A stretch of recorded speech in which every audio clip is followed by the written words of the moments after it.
Jose Young's here with MMAfighting.com, speaking with Aljamain Sterling ahead of his fight against Pedro Munhoz at UFC 238 in Chicago. Now, Aljamain, we spoke, you were on the MMA Hour before your last fight with Jimmy Rivera, and you said that Jimmy had, you've noticed he gets kicked in the head at least once every fight. Have you noticed anything that Pedro does every fight that you can take advantage of?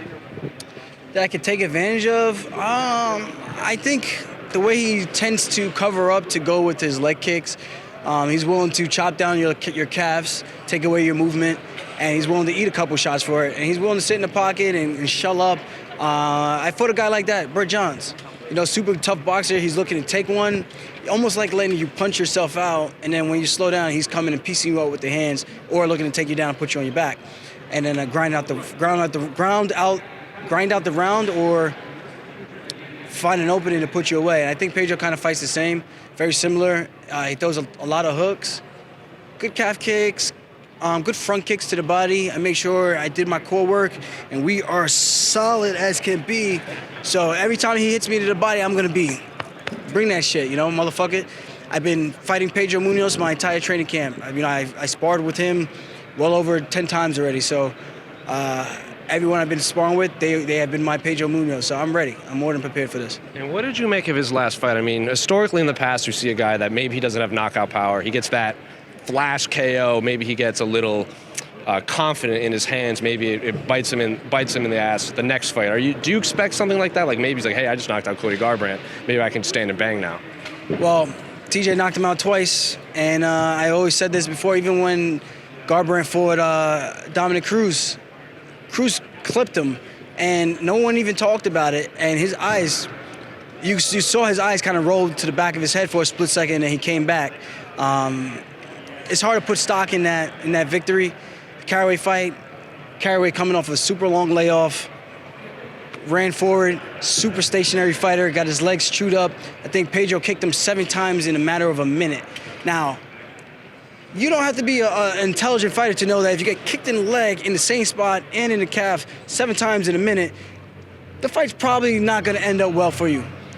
That was that fight. Burt Johns' fight, he hurt him to the body. I don't have those issues with the core.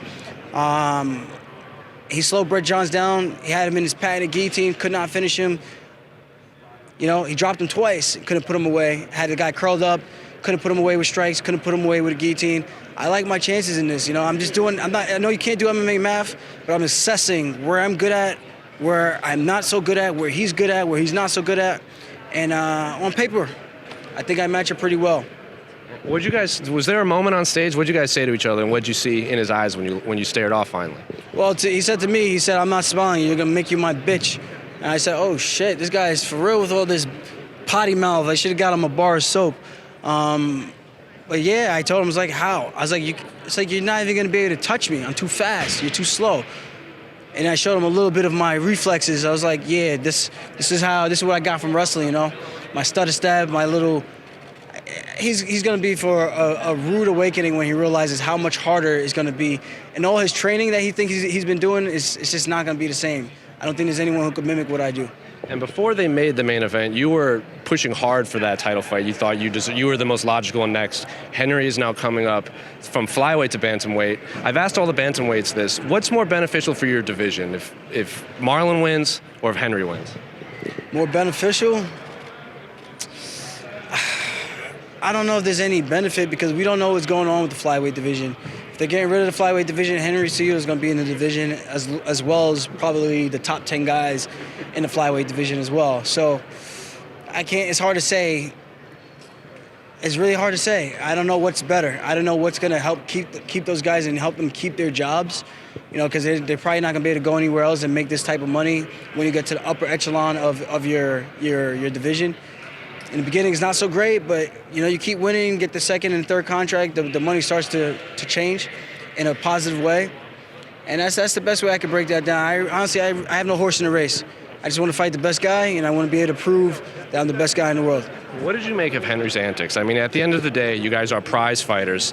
Maybe he's a guy that will drum up more interest with his antics. He's doing all the media. He's bringing props to the stage. What do you make of his cringe Cejudo, as he's dubbed himself? It's hysterical. You know, at first I thought he was a super strange dude.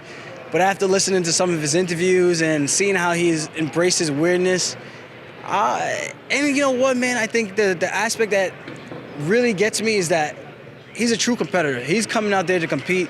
He may be fucking around and all this joking stuff, but when it comes to competing, he's dead serious. And you got to take a guy like that serious, and it's grown on me. You know, I've become a fan of his in that regards, but make no mistake about it. If I ever have to stare across the cage from that guy, I'm looking to put him out. What do you think of Henry Cejudo's chances against Marlon Moraes? I think he has a really good chance. He's going to be the faster guy, and speed kills, man. Marlon's a fast dude himself, explosive with his kicks, and even his overhand right that he threw and caught Rafael Sunsao with.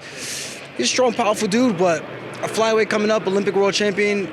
He's a small, powerful dude, explosive with wrestling. If he gets his hands on your legs or ties you up in a clinch, he's good at those inside leg trips. So I think it's a good stylistic matchup for both guys. It's going to be a battle of who's going to go out there and impose their will, and I really don't know who's going to be able to do that, and that's why I'm really excited for that one. Well, thank you so much, and good luck on Saturday. Thanks for having me.